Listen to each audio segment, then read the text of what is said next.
Hello, and thank you for joining me on another episode of the Tech Exec podcast, where we triple your impact per engineer.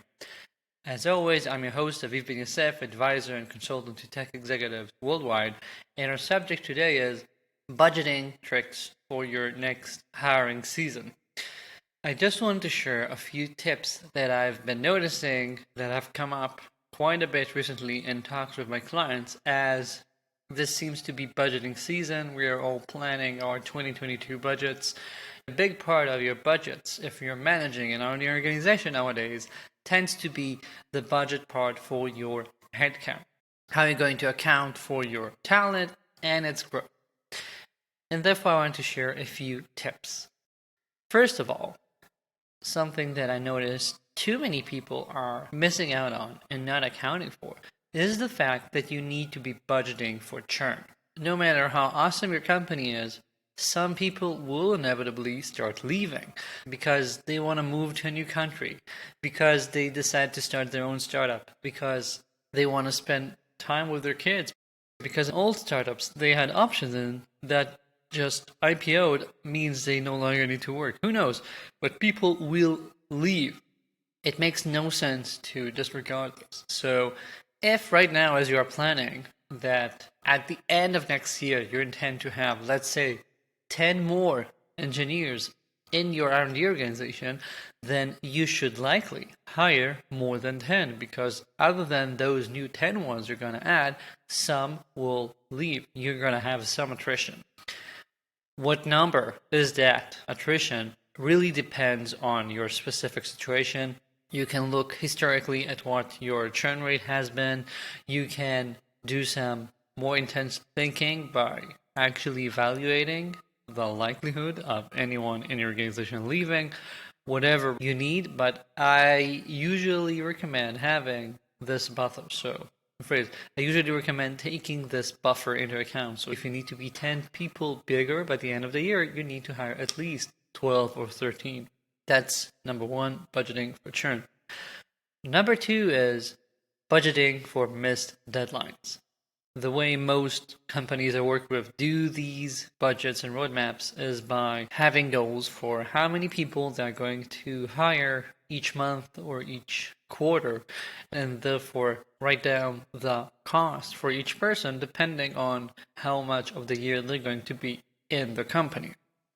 What we tend to miss out on is the fact that we might be very optimistic, and therefore, for example, we might hope to hire 10 people in Q1, but if you miss that deadline and only hire, for example, 8 people in the first quarter, all of a sudden you have an extra budget because you have a few positions you haven't filled on time, and therefore you have a few months of salary that remain unused. All that to say that unless you're in a position where you somehow manage to fill all your positions pretty much on time, which is something that I rarely see nowadays, then you should always remember that you probably will have some extra budget at the end of the year. That means that if an amazing candidate shows up at a time that doesn't really align with your plan because you've already filled up the quota for this quarter or whatever, you likely can hire that person and still at the end of the year be on budget. Don't do that every single month, but still be aware of the fact that you can have some flexibility in your budget at the end of the year. This is something that I find myself explaining quite a bit to first-time executives that have never been in charge of a budget before and are really stressed about not overspending. It is completely fine that you don't want to overspend, but be aware of this. It's sort of like managing cash flow in a business. You need to be aware of the fact that some months might be different than others. Look back and consider which quarters or which months seem to be slower than others, because that seems to always be the case. Each country, each culture seems to have months where more people are inclined to switch jobs and months where they are less inclined to do so. So consider, hey, I know that September, usually in Israel, is very different because we have a bunch of Jewish holidays. Therefore, I know that if I'm in August and I want to hire someone extra, I can assume that September is going to be a month where I'm not hiring as much and therefore have some extra wiggle room, just as an idea. So that was number 2, budgeting for missed deadlines. And number 3 is budgeting for changes.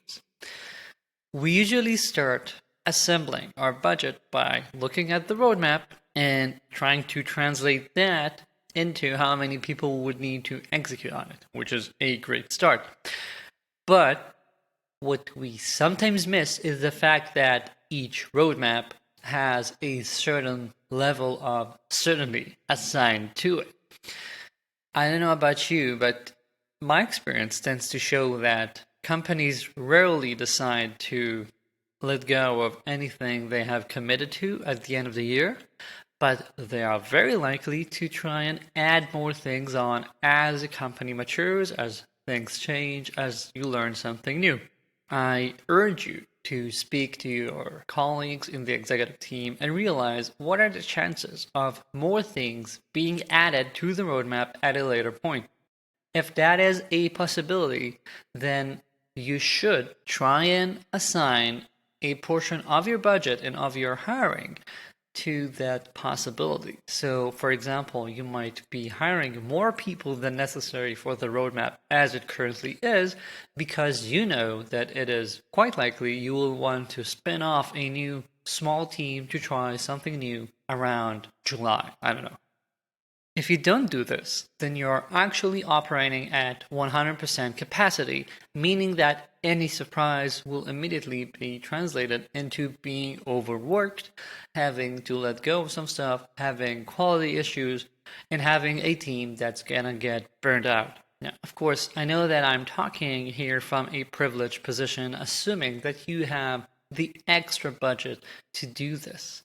If you cannot allow this, then you gotta play with the cards you're dealt. But otherwise, do stand up for your organization's health and for your chances to succeed later on. Committing yourself to a roadmap that everyone else in the room expects to change and to grow within a few months is a fatal mistake. Arrange to have extra headcount ahead of time so that when the time comes, you have the people already there so you can be agile and change your organization according to the company's needs. And the bottom line here is to treat the budgeting with the same amount of agency and creativity that you would treat any other problem in your work. I know that it might seem scary and intimidating to have the responsibility for a budget, to have to commit to something, to the CFO, for example, and nevertheless, I think that this creativity is what allows us to be agile and not operate as if we're one of the big corporate companies where, you see someone amazing and you cannot hire them for the next year because you already have all of your positions for a senior engineer filled or whatever. Do this. Also keep in mind that you likely will need to give people raises, so account for that as well.